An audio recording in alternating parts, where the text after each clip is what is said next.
back to Linda's Kitchen. Today I have 14 meals you can make just from your pantry shelf. We go out, we prep all these items, and some of us may not, well, what am I going to do with it? Well, today I'm going to show you how. So let me flip you around and I'm going to show you what's in each and every one of these bags.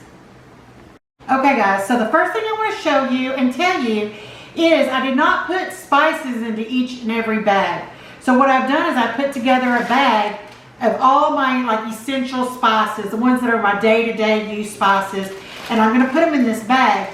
And when I get through showing you all of these different meal combinations that you can use, they're great to, you can do a 3-day bag you can put together in case you just need to leave in a hurry. Or you can do a 7-day or even a 14-day. You can store them in backpacks, totes, a regular box. You can put them on your pantry shelf. They're handy for a quick grab and go, or if you just don't want to think about dinner, you can go grab it and you'll have a meal to make. You know, these are long-term things as well as some short-term things. So you will need to keep track of your dates of your items. So you also you can rotate through these like you would your regular pantry shelf to ensure that your foods stay in date and at the freshest possible quality. As we know, these are all good, well, and way beyond the expiration dates or the best by use dates, but we all do like the freshness. So if you rotate through your family, you'll get the greatest quality of food, but don't throw it away if it's out of date. All right, so I want to show you, I have all these over. I have pepper, I have cumin, chili powder, celery, this is celery salt. I just have some seasoned salt. Where's my salt? Minced onions, onion powder, garlic powder, Italian seasoning. And those are the things that I put into my spice bag. What you put into yours could be different. Let me know what seasonings are essential to you down in the comments section. And let's get a move on and let me show you what I got. Okay guys, the first one on the list. Now I just made up most of these names to give them some kind of name. You can write your recipe on these if you need to. You can write out each and every little thing that's in the bag if you want to. For me, because I know what I'm going to do with them, I'm just putting the name. And if I need directions, I'll write them on the inside. This is just a folded up piece of paper. So for the first one, it is called Mexican Shepherd Pie. Let me get it out of the bag and I'll show you what it is. Okay guys, so here it is. The first thing you're going to take is I have some Chilaro seasoned pork. This is going to be a Spanish style shepherd's pie. So you'll take your pork, then you'll put some of the cream style corn and green chilies over the top of it. Then you'll layer, the top layer would be the 4 cheese mashed potatoes. You could bake it in the oven, put it in a Dutch oven pan, cook it over the fire, whatever fire source you have to heat this up and bake it through. So this is the first one, Spanish style shepherd's pie. Number 2, spaghetti dinner. All right, spaghetti dinner. I have a can of this Hunt's Premium Pasta meat sauce along with some angel hair pasta and a can of green beans. You can get you a can of your ground beef out if you like, or if you're rationing, you might want to try it this way. There's your spaghetti dinner. If you like Parmesan cheese with yours, you can put some in a little mason jar, a little airtight container or a Ziploc bag. So that's number 2, spaghetti dinner. All right, number 3, tuna casserole. All right, tuna casserole.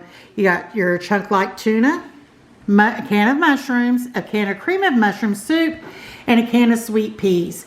Drain off your sweet peas and your mushrooms and mix it all together. Cook your noodles as directed and mix it together and bing, bang, boom. There you go, tuna casserole. Number 4 is chicken over mashed potatoes and gravy with sweet peas. So we have a can of this sweet Sue chunk-like chicken, along with a can of the pieces of stems, mushrooms, a can of sweet peas, a package of creamy, buttery mashed potatoes, and a chicken gravy packet. Open up your chicken, Whip up your mashed potatoes as directed, as well as the gravy. Whip it up as directed. These are just add water. Once those are made, you put your chicken over the top of your mashed potatoes. Mix in your mushrooms with your gravy.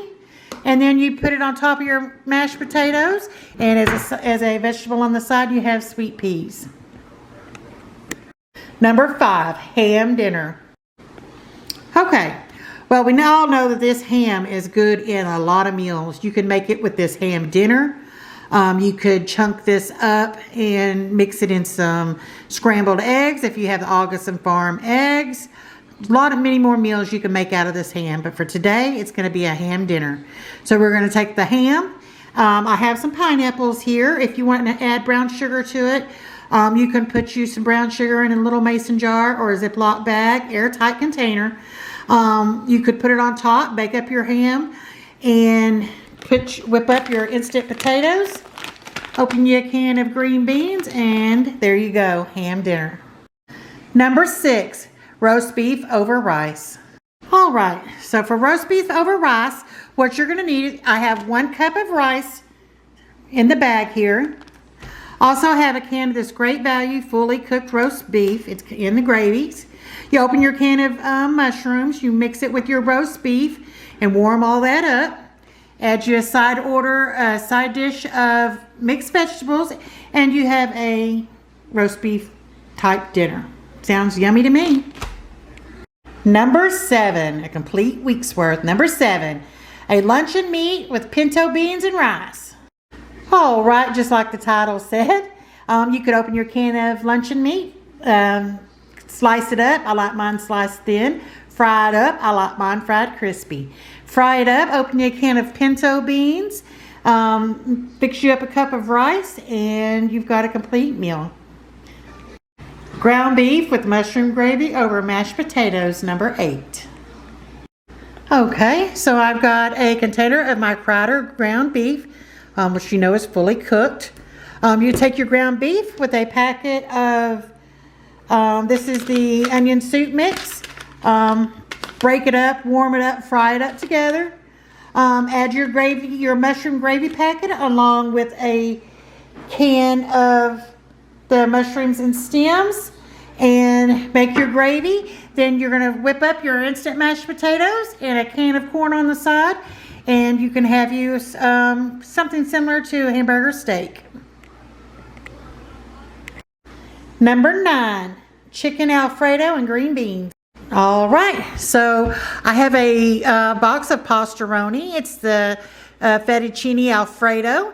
You pair with that your can of chicken, and it calls for milk. So I have a instant non-fat dry milk packet to go along with that. A can of green beans, and there you go. You got fettuccine alfredo, chicken fettuccine alfredo with green beans. All right, the next one on the list is fajitas with refried beans and Spanish rice. All right, this is what I have to make fajitas. Now keep in mind that if you have any bell peppers or onions on hand that you could saute up to add to this, or maybe some flour tortillas or something, you can make some genuine fajitas.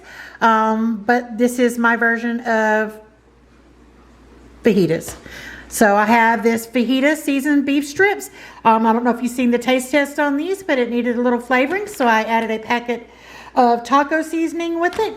Also have a box of the Spanish rice, and also a packet of the Isadora refried beans. There you go. If you have some flour tortillas or whatnot, there you go, fajitas. All right, number 11, ham and hash brown biscuits and gravy. All right, the first thing on the list is I have a can of this Butterfield diced ham. We're going to saute this up in a pan. We are going to make our, I have a packet of the Southeastern Country Gravy Mix. Make it up as directed, as well as these home-style just add milk biscuit mix. Make those as directed, and the gravy is just add water. You're going to want to rehydrate your Hungry Jacks. You're just going to fill it to the fill line with water. Let it sit for a little bit. Then you're going to drain off any excess water, and toss them in the pan with your ham. And if you have some onions you want to put in there, don't forget you got all those seasonings put away. Any seasons you might want to add to any of these meals, you've got them on hand. So season them up. If you've got dehydrated foods, y'all, that's something great to add in, incorporate into all these meals. Which, so keep that in mind. It does say that it needs milk to make the biscuits. So I put an envelope of this powdered milk. And there you go, biscuits and gravy with hash browns and ham. And it's good to put the gravy over the hash browns too. Good. All right, the next one on the list is fried potatoes with ham, pinto beans, and cornbread. All right, so I got a can of these sliced potatoes. And again, this butter-filled diced ham. You're gonna fry those up in a pan together. And if you like I said, if you have onions or peppers you wanna put in there, chunk those in there. And make you some home fried potatoes. Open you a can of pinto beans. If you have any of that better than ham bouillon on hand, stick it in there and simmer it for a few minutes. It's gonna make it taste tasty. And also have a packet of this just add water cornbread mix, so you can have some cornbread with your fried potatoes and pinto beans. I grew up on fried potatoes and pinto beans. All right guys, potato soup. Okay guys, this is my version of potato soup. So what I have here is I have 2 cans of the diced potatoes. I have a container of chicken broth. I have a half a cup of the instant potato mix, a container of the real bacon bits, and a can of these Nestle Media Crema. So what you're going to do is you want to dump your potatoes, juice and all, because you need the starch that's in the potatoes to help for the thickening. You want to dump your potatoes into a pan along with your chicken broth and whatever seasonings. Don't forget y'all have all those seasonings. Whatever seasonings you have, and if you have onion or anything fresh that you want to use, feel free to do that. But if you don't, then simmer that all up. Then you're going to add your instant potato in. And open your can of crema. This is going to come out thick. And this is it's going to make it all nice and creamy potato soup. Add you some bacon bits if you have any cheddar cheese. I know that Thrive Life and places like that, they sell cheese. Or if you have it in your freezer, just have it on hand. And there's your bacon bits. Put some dollop of sour cream if you have it. And there you go, potato soup. All right, so what I have here is a Knorr's chicken flavored rice, a can of the Great Value chunk chicken breast, and a can of sweet peas. You make the rice up as directed. You can have the sweet peas on the side, or if you want to put some in the mixture, go right ahead. But there you go, chicken and rice.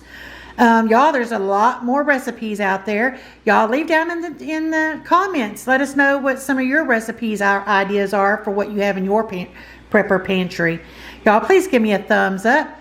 Also, if you're new here or you've been coming around and haven't yet subscribed, please consider doing so. And y'all, I guess I'll see y'all next time back at Linda's Kitchen. Bye, everyone.